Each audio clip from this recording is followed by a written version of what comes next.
Well, good evening. We've got another live broadcast for you. Hopefully, we don't run into the same technical issues that we did last time. But tonight we've got, as I said last week, we've got Michelle Stirling on, who is a potential future thought criminal. Maybe one day we'll share a cell in a gulag. But I think we've got some very interesting things to discuss with the documentary that she filmed. And well, we'll get into that in just a minute.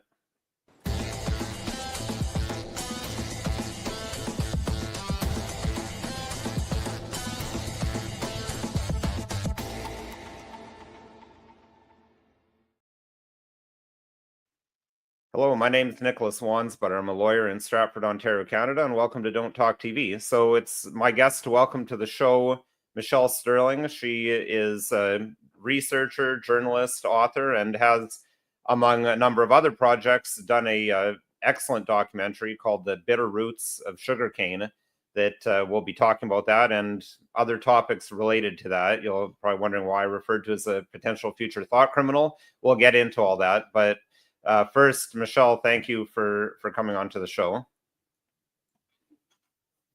Important that we talk about this because Sugarcane just won Best True Crime Documentary at the Critics' Choice Award in LA. Okay. Well, before we jump into that, I wonder if you could just tell our viewers a little bit about yourself, because not all of them may be familiar with you and your work. Okay, I did a number of documentaries in the 1980s with Dr. Hugh Dempsey as my research supervisor. Botana is his Blackfoot name, and he was the curator of the Glenbow Museum. So as part of those documentaries, I traveled around Alberta mostly, southern Alberta mostly, and interviewed all kinds of people, including people like Grant McEwen, who was born in 1902.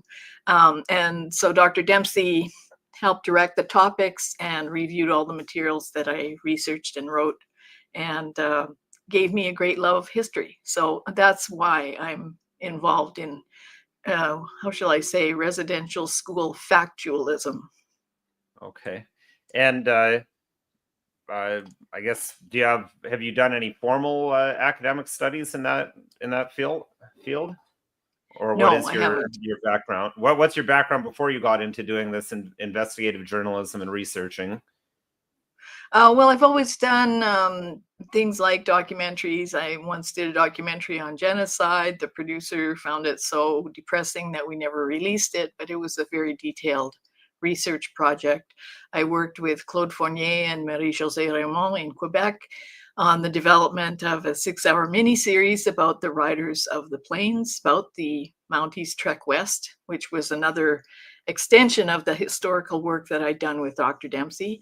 So I've done quite a few historical dramas, I guess you should say, but also a number of documentaries, and I also do some marketing communications. And these documentaries and dramas you've done in the past, it sounds like those were on, I guess, legacy media or on television, were they? Actually, the 6-hour miniseries never got produced. We hoped that it would have been produced for the 1988 Olympics, but we just missed sort of the corporate funding window. So it did get written, but it didn't get produced. So, smaller projects are easier to produce. And that's mostly what I do, like this mini doc where, you have a very small crew. It's a quick turnaround, but you can actually tell a good story and a thorough story without having to go through layers and layers of approval. Right. So but before we get into your documentary, I actually wasn't familiar with the Sugarcane documentary before I heard about your documentary. So again, viewers may not necessarily be familiar with this, but Sugarcane's a documentary that's been put out by National Geographic. So, I mean, National Geographic has historically been held to be, one of the most reputable and credible and well-researched and honest type of organizations. Up until the last few years, National Geographic didn't strike me as being particularly politicized. It seemed like they were just there to, show what the world looks like, show all these pictures, but they've started getting into the politics. I know there's the infamous thing with the transgender child that they put on the front page of one of the National Geographics. I think it was 5 years ago or so, where they were really promoting that. But sugarcane, as I understand it, it's a documentary that was made in the wake of the alleged mass graves found outside of Kamloops, and it presents itself as this true crime documentary. But you've then produced, you've done some real research and produced your own documentary. So your documentary, The Bitter Roots of Sugarcane, was in response to that. So give us perhaps a little, what is your documentary about? Well, what happened in the documentary Sugarcane is that it's basically weaving together two stories that are true, but leaving out a lot of details that would blow apart the thesis. And the story follows the Williams Lake Band, which is, I think it's about 300 kilometers north of Kamloops.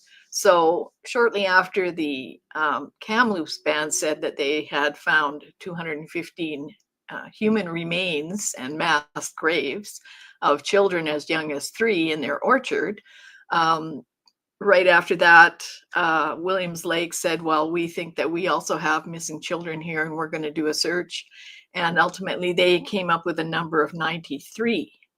And Sugarcane tends to follow the investigators from the Williams Lake Band.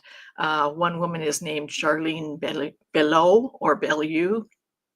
and the other is Whitney Spearing, who's an archaeologist with the band's company called Sugarcane Archaeology. So it's kind of a big promo for their business as well. Now, the human interest element is that there's a young man named Julian Brave Noisecat, who's also one of the directors of the film, and his friend Emily Cassie, who he'd worked with before at Huffington Post, I guess. When she heard about the Kamloops Band, she thought, oh, I really want to do this kind of story, because she's done all kinds of investigative journalism around the world on very serious issues. So she called him up and said, well, why don't we do something together? And she just happened to fall upon a news story about Williams Lake. And it turns out that Julian's father was, as a baby, found in the garbage burner at St. Joseph's Indian Residential School. So Sugarcane tries to present the story that priests impregnated students and then burned the unwanted newborns in the incinerator. So one part of the story is true. Julian's father was found in the garbage burner at the school in the summer. And actually, his mother put the baby there. And his mother spent a year in jail for abandoning the baby. The dairyman just happened to find it and take the baby to the hospital and save his life. So that part of the story is true, but no priest impregnated her. And there was a priest in the 1960s who did have an affair with a girl at the school, but that girl was a 22-year-old seamstress, an employee. So, there was an improper relationship there, but it was not with a student. It was a consenting adult. Right, and there's nothing in it. So they, as you said, they've taken two separate stories from the same place and taken some facts from one story and some facts from another story and put them together to try to create this narrative about all these evil priests sexually abusing children and then having all these babies and incinerating them. Right. And so you can see how this is creating a narrative that the reason why children's bodies have not been found is that they were all incinerated, which of course is ludicrous, because if you know anything about cremation, you have to have extremely high heat. And it would be unlikely that schools where many of the staff and sometimes the clergy were indigenous, were related to the children, it's very unlikely that they would let such horrible criminal heinous acts go on and not do anything about it. Right. Well, So and I mean, this garbage incinerator, that would not be capable of incinerating the remains of a human being. that's right. And so these two young filmmakers, Emily Cassie and Julian Brave Noisecat, Julian tries to reconnect with his father, who's as an adult is known as Ed Archie Noisecat. He's an Indigenous carver. And the two of them kind of go on father-son journey trying to reconnect. And Julian wants to know the details of his father's story. And interestingly enough, his father says, you know, it just keeps damaging about his life story. And I would say that is definitely true of sugarcane, because this will do a lot of damage to many, many thousands of people. And I expect Right. many more churches to be burned. Right. I And you as, know, people haven't seen it lately because it's shown at festivals. So it was at Windsor for one day. Tonight, actually, I think is playing at Dock NYC in New York. So it's played here and there for very short periods of time. So the critics have seen it. The critics are now spreading this narrative of right. priests Well, impregnating students and burning babies. It's yeah, all over and the as press. right, and as you mentioned in your documentary, the critics, at least when you made it, it has 100% tomato meter score on Rotten Tomatoes. So the critics love it. Of course, they're going into it completely uncritically. I mean, it's National Geographic, so they're assuming, oh, this must all be true. And Mhm. it's interesting where you're saying how only the critics are watching, because they're going to spread that narrative. And how many people are not even going to watch the sugarcane documentary and just go off of what the critics say? Oh, well, now next thing you know, this is accepted knowledge. Yeah. This is just the way it is. Like, how dare you question this, you racist, if you go against what they say in the sugarcane documentary? That's right. And they interview one fellow in sugarcane, and I think there's an article in the Vancouver Sun or Vancouver Province, and they're talking with Emily Cassie, the director, and they say, you know, this one fellow tells kind of a lurid story about a nun with a shoebox, and you know, the lid falls off, a baby falls out, and then he sees her throw the baby into the school's furnace. And the only thing is, they say about him, oh, well, you know, he's very damaged by what he saw, and no one's able to interview him because he lives in a remote place off grid. So, you know, you as a criminal lawyer, I'm sure, you know, you kind of go, oh, yeah, I can't interview anyone. Yeah, right. Okay. Yeah, So, well, you know, yeah, and I mean, it's not evidence at all. The problem is these things are presented as gospel truth, but I mean, that's not even evidence. Like, that's a lack of evidence. It's innuendo and insinuation and speculation, and saying, oh, well, because he's damaged and we can't talk to him because he's in the remote area, it must be true, which is it's so backwards. That's the exact opposite way of how these things should be dealt with. And just before we get too much further, I think it kind of segues nicely to what I wanted to point out when I said how you're a potential future thought criminal, because all these things you're saying here, as you're saying them, I'm just thinking, like, literally, there's a potential that people could go to jail for having conversations like this in the not too distant future. So I'm just going to screen share that. What I'm referring to is Bill. Let me screen share here. It's Bill C-413, which is an act to amend the criminal code under the promotion of hatred against Indigenous peoples.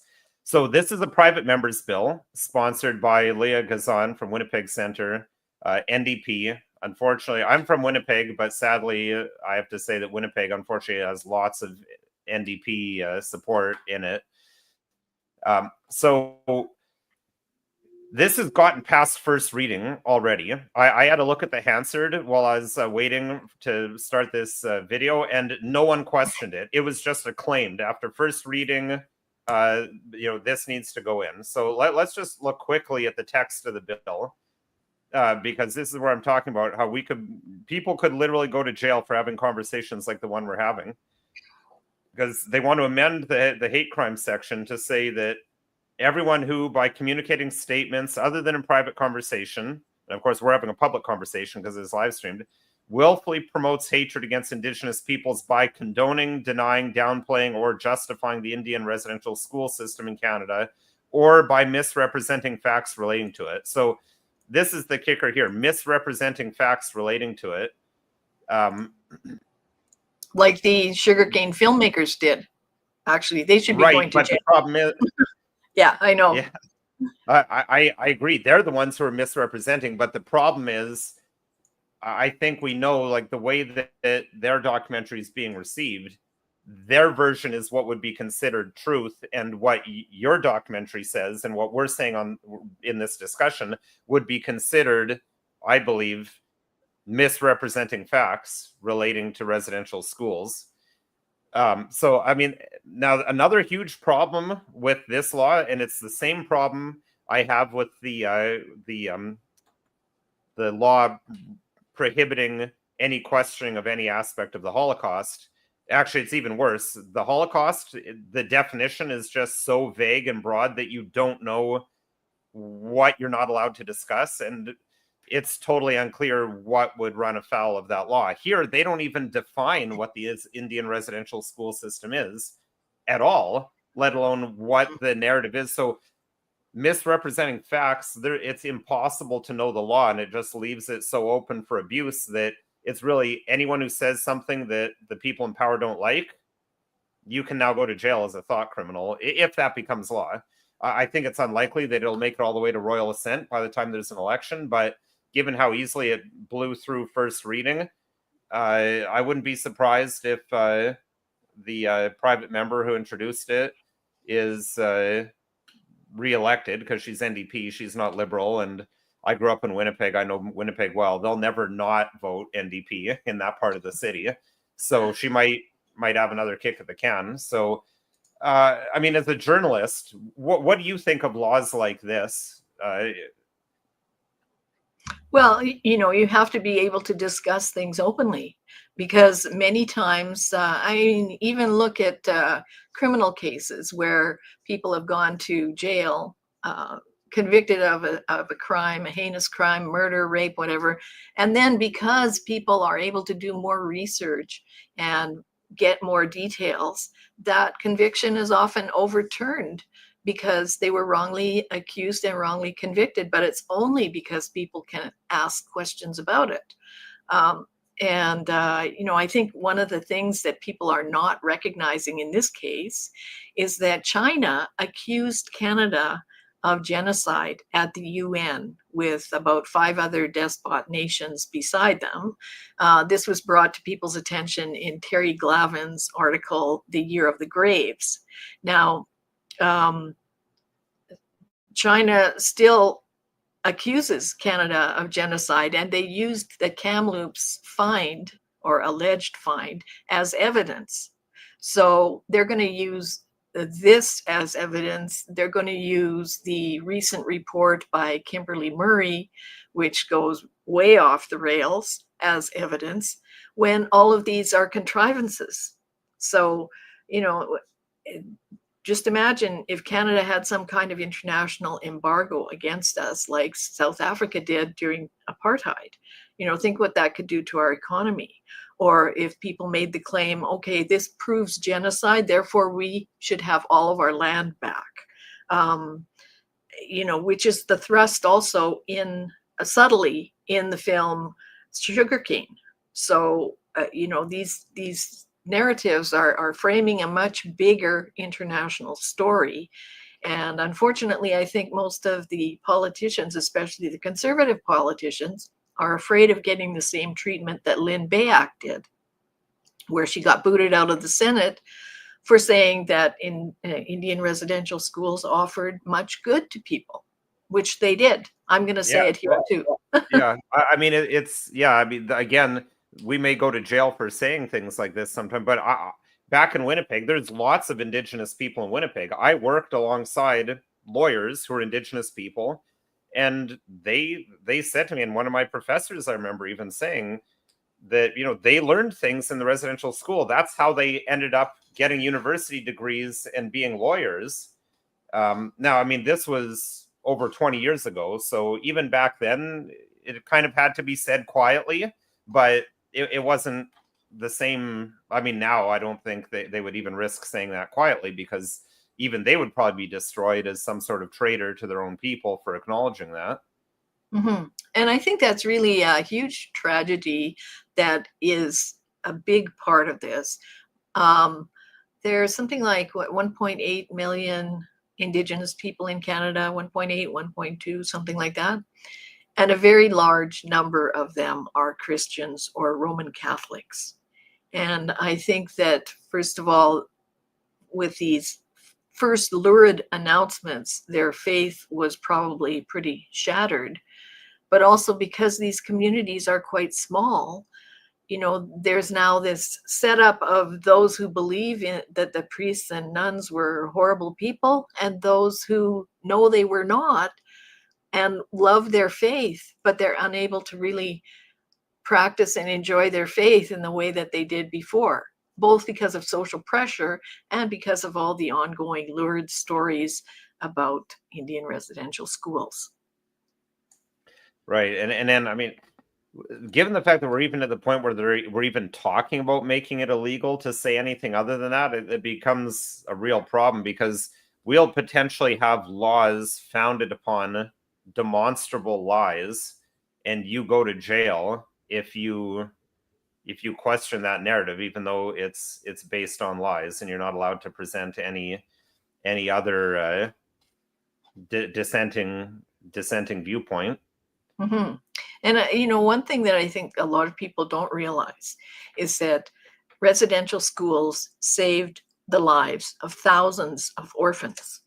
And I do believe personally that many people did suffer, but I think they suffered ambiguous losses. And I've got a collection of essays on that, where, a person dies suddenly, you don't have an opportunity to properly grieve. Like if you're a child, you're swept away to a school because your parents passed away. A lot of people died of TB back in the day. Whole families were wiped out by TB. So you have these ambiguous losses piling up in the background of your family. And then you're swept away to a new environment, which may be very traumatic. For some people, it was a lifesaver. For others, it was very traumatic. But nonetheless, these children were given sustenance and love and food and education and clothing and things that they, if they were left alone. And there's a story of one woman in my little documentary who was left alone in the world. All of her family died. And so she was just going from elder to elder, sort of helping them around the house, and they'd give her a bit of food in return.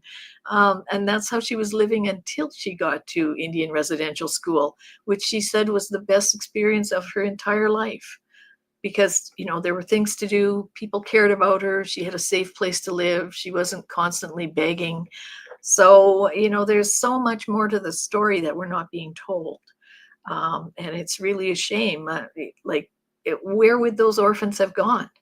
Many of these families had 10, 15 children. People don't know that. The Indigenous families were very big back then.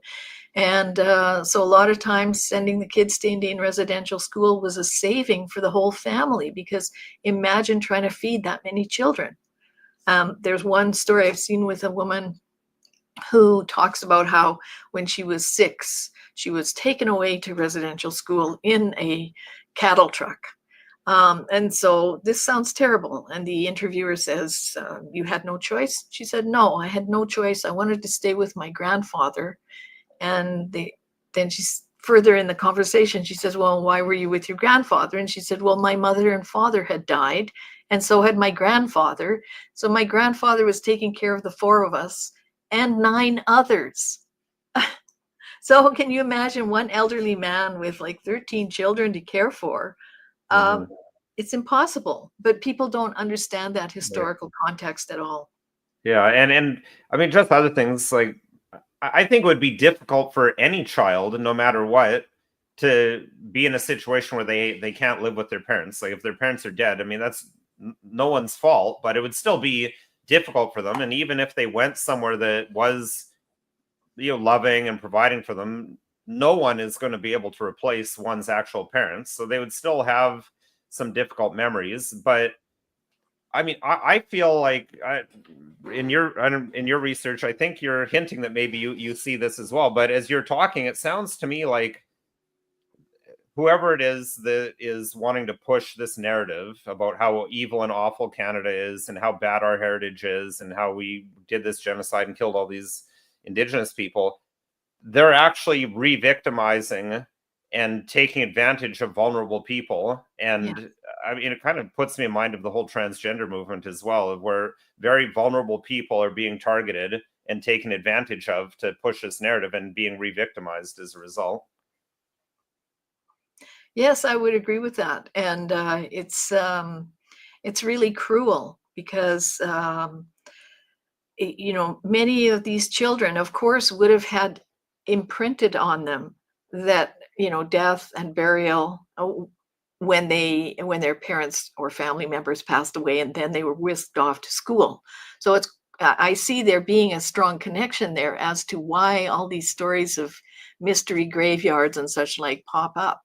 And then, of course, when you have children together and they're talking about things, people add on to the story and it becomes its own little urban legend.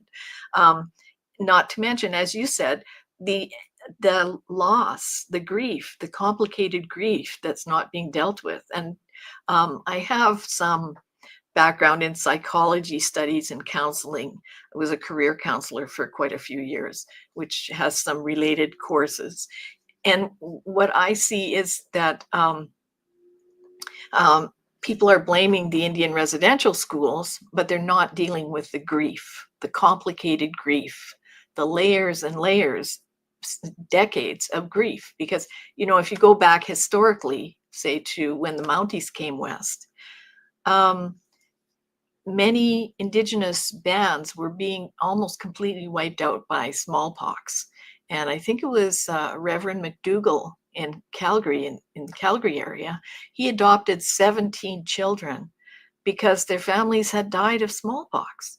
So, and the Spanish flu also, when it hit in like 1918, it actually took young adults rather than the elderly or the children. So there were lots of children who were orphaned then from Spanish flu.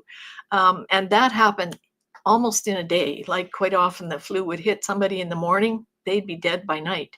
So, these dramatic layers and layers of historic losses within a family, I don't think have ever been dealt with.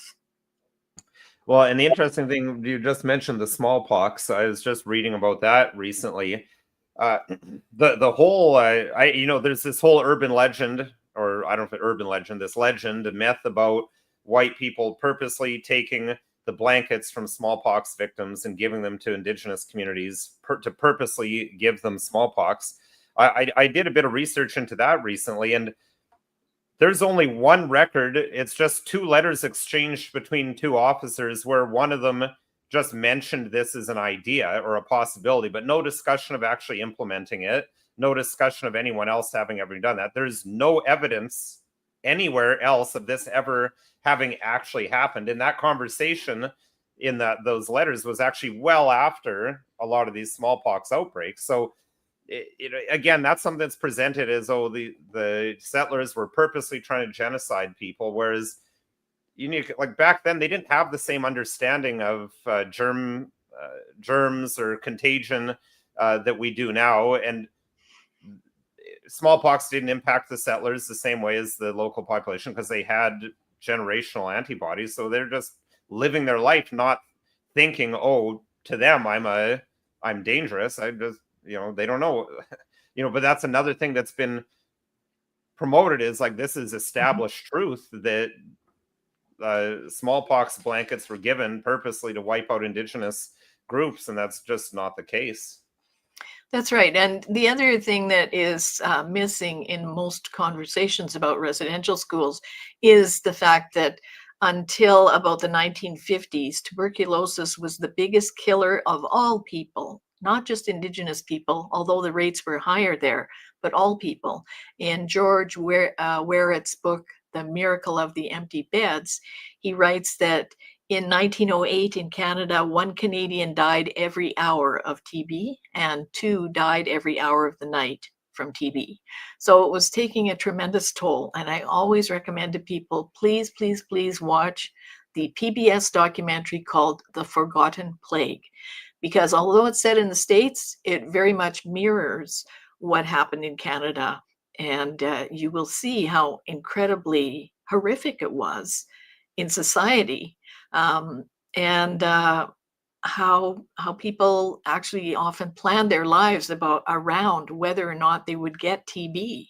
And many times, there's a book called Living in the Shadow of Death by, I think it's Sheila Rothman, and she goes through the diary of a woman on the East Coast in the States who was raising her children in a very, very disciplined way and teaching them useful things like mending clothing, household duties, doing laundry, all the most useful things that a domestic or that a handyman would do around the yard. And she did that because she was convinced that she would get TB because other people in her family had it. And if she died, she hoped that the orphaned children would be taken in by friends or relatives and provide a useful skill, right? And be very well behaved, because the alternative was either the poorhouse or the street. Like there were no real social services until about the 1960s, 70s, anywhere. So, people have to understand the context of the time. But that documentary about the Forgotten Plague will really help set perspective.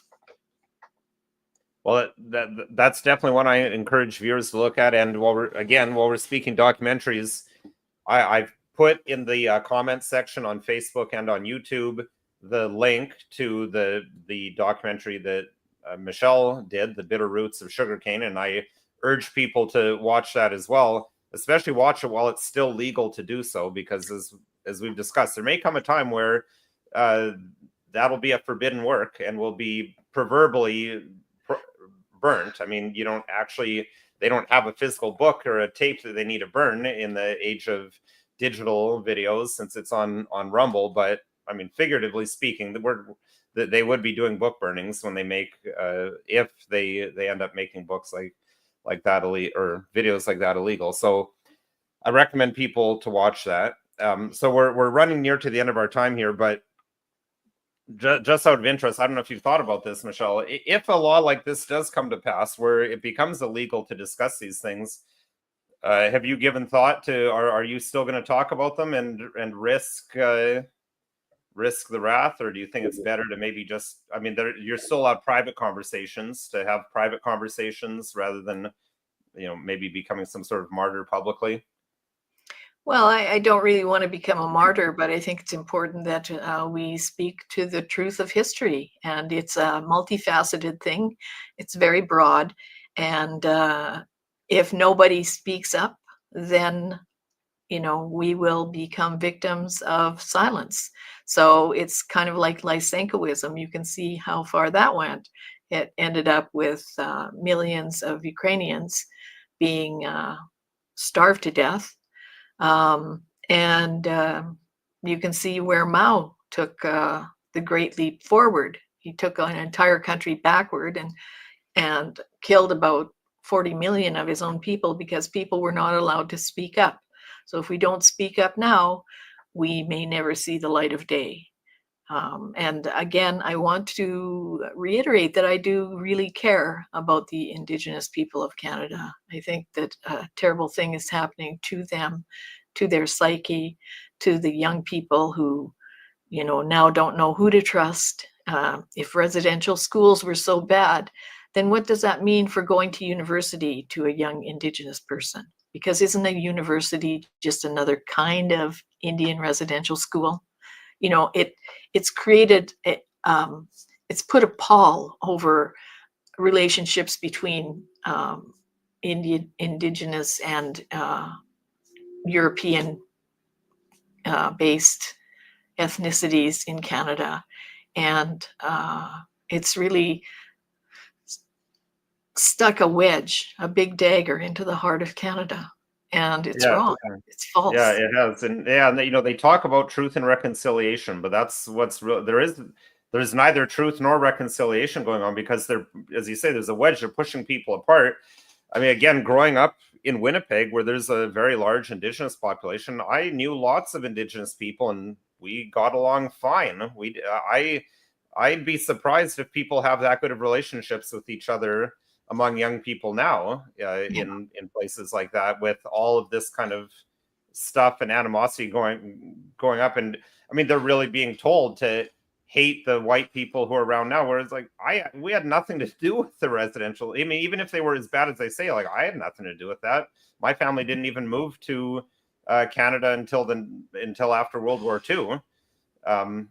So it's unfortunate, because I would rather see people in Canada working together, working on a way forward, rather than these animosities and divisions being built up. And it's not like Canadians have not done anything to try and mitigate or compensate for the claims of harms. I think we've paid out several $billion in personal compensation, and there are something like $76 billion in various land claims and other kinds of claims that are outstanding, for a population of 1.8 million Indigenous people. Mm-hmm. So it's not like Canada hasn't tried to say, Canada has said they're sorry for the bad things that did happen. And the Pope has said he's sorry on behalf of the church, and compensation has been paid. So, at what point do we go forward instead of going backward? Because as we go forward, the claims become more and more lurid, as with sugarcane, and as you say, the reconciliation falls by the wayside. Yeah, and it always strikes me as interesting that the further we get away from a time, somehow we have more knowledge of it. Now that all the people who actually lived through it aren't around anymore, or far fewer of them are around. Yet they're somehow saying we know more than what was known then. But I mean, that's maybe a whole other topic of discussion. But thank you very much for joining me on the show. There's been a very interesting conversation, and I think it's especially important to have these conversations while we still can, and hopefully that having these conversations openly, as you suggested, could prevent it getting to a point where we're not allowed to have these conversations without worrying about going to jail. So thank you again for joining me, and for our viewers, thank you as always for joining us. No legal advice was given in this video, but of course none of my videos are legal advice, but always call a lawyer if you need legal advice. And we're always interested in show topic suggestions, so you can leave those in the comment box, or email us. We've got the email address going on the bottom of the screen right now. And if you found this video at all interesting, helpful, or informative, please consider liking it, and we'd really appreciate if you'd subscribe, and then you could have access as we have more videos. Hopefully we can do some more interviews like this, and then of course we have our regular weekly shows covering a variety of legal topics. So thank you again, Michelle, and thank you to our viewers for joining us. My pleasure. Thank you, Nicholas.